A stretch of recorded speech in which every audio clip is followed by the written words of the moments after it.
Okay, so this is work solutions for the quotient rule tutorial.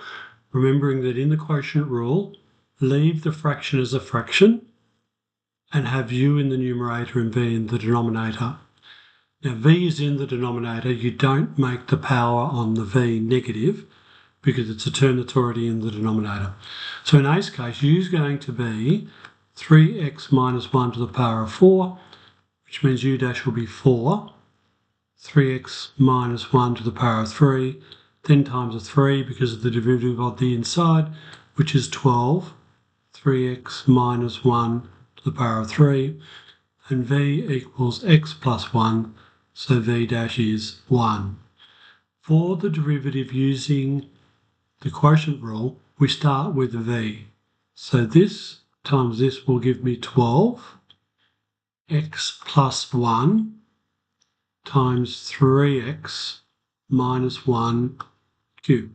So I'm putting the number first, then one of the brackets, then the other bracket. Minus 1 times 3x minus 1 to the power of 3, 4, all over x plus 1 squared, because of the v squared in the rule. So taking out common factors, I don't have any numbers that can be taken out. I don't have an x plus 1 in the second term, so the only common factor is 3x minus 1. I can take 3 of them, which means I will have 12x plus 1 from the first term minus 3x minus 1 from the second term, all over x plus 1 squared.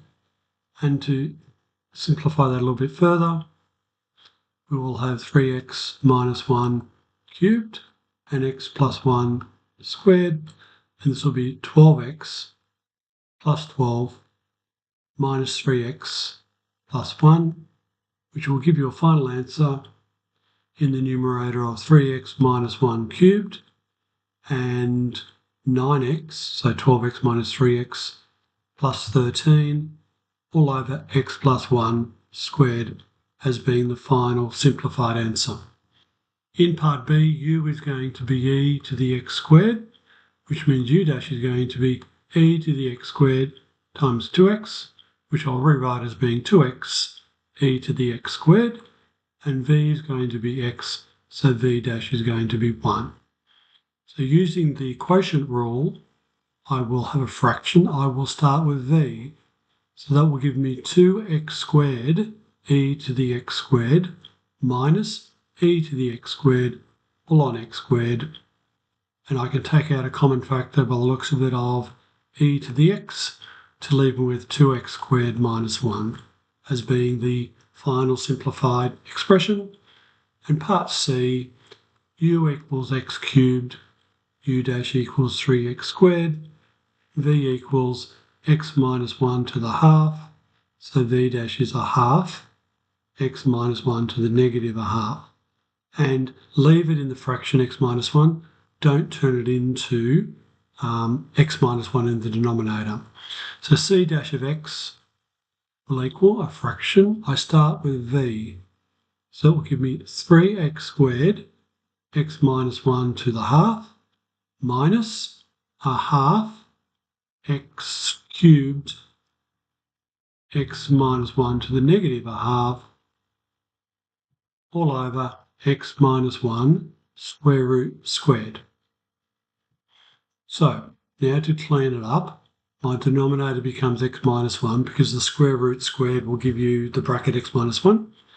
I have a 3 and a half. I'm going to take a half out as a common factor. Always take out the fraction. I've got x squared and x cubed, so I can take an x squared out. And I've got x minus 1. I've got a negative a half and positive a half. I can take a negative a half out. So now I had a 3, I divided by a half, so that would leave me 6, and the x squares went out, and x minus 1 to the 1, because I had a half and I divided it by a negative a half, then minus,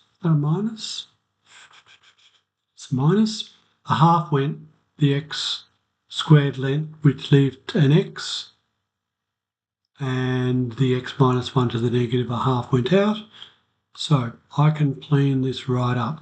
I'm going to put the 2 downstairs. I'm going to leave the x squared where it is. I'm going to put the x minus 1 to the negative half downstairs.